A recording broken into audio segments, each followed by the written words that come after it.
Assalamualaikum warahmatullahi wabarakatuh. Good morning, students. How are you today? I hope you are fine. Last week, we have studied present continuous tense, and now we are going to relate our activity to the public places.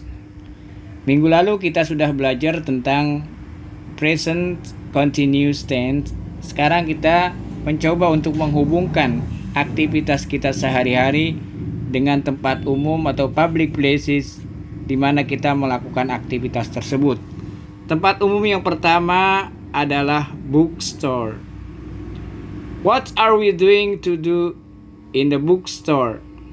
We are going to buy books in the bookstore. Apa yang akan kita lakukan di toko buku? Kita akan membeli buku di toko buku. Jadi ketika ada pertanyaan tentang what are we doing to do in the bookstore? We are going to buy books in the bookstore. Aktivitas yang pertama di toko buku adalah buy book. Jadi membeli buku identik dengan toko buku. Aktivitas yang dilakukan di toko buku adalah buy books, membeli buku.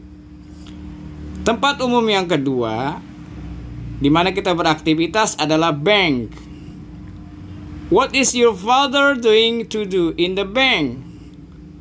My father is going to save his money in the bank. Apa yang akan ayah kamu lakukan di bank?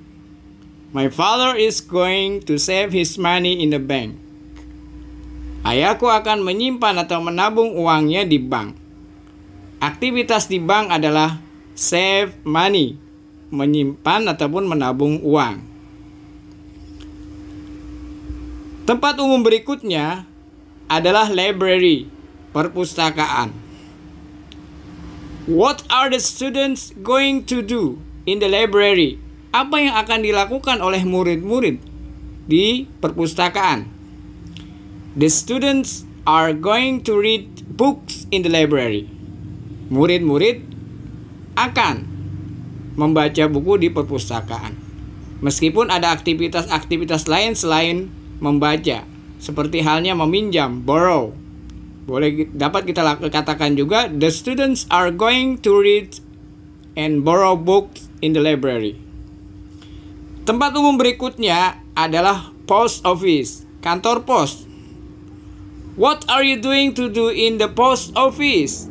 Apa yang kamu akan lakukan di toko atau apa yang akan kamu lakukan di kantor pos? I am going to send a letter in the post office. Aku akan mengirim surat di kantor pos. Surat boleh kita katakan letter ataupun letters. Boleh sebuah surat atau beberapa surat ketika kita menambahkan S di sana. Ini adalah aktivitas kita di kantor pos. Send letters dilakukan di kantor pos, in the post office. Aktivitas berikutnya adalah zoo. What is your family doing to do in the zoo? What is your family doing to do in the zoo? Apa yang akan dilakukan oleh keluargamu di kebun binatang? My family is going to see animals in the zoo. Keluargaku akan melihat hewan atau binatang di kebun binatang. Ini adalah aktivitas yang berkenaan dengan kebun binatang. Banyak sekali aktivitas yang kita lakukan di tempat-tempat umum yang belum kita sampaikan pada kesempatan ini. Mungkin di lain kesempatan kita akan memberikan tempat-tempat umum yang lainnya beserta dengan aktivitas-aktivitas. Aktivitas itu bukan hanya satu, banyak sekali. Dalam kesempatan ini kita cukupkan dulu. See you next time and I say you. Wassalamualaikum warahmatullahi wabarakatuh.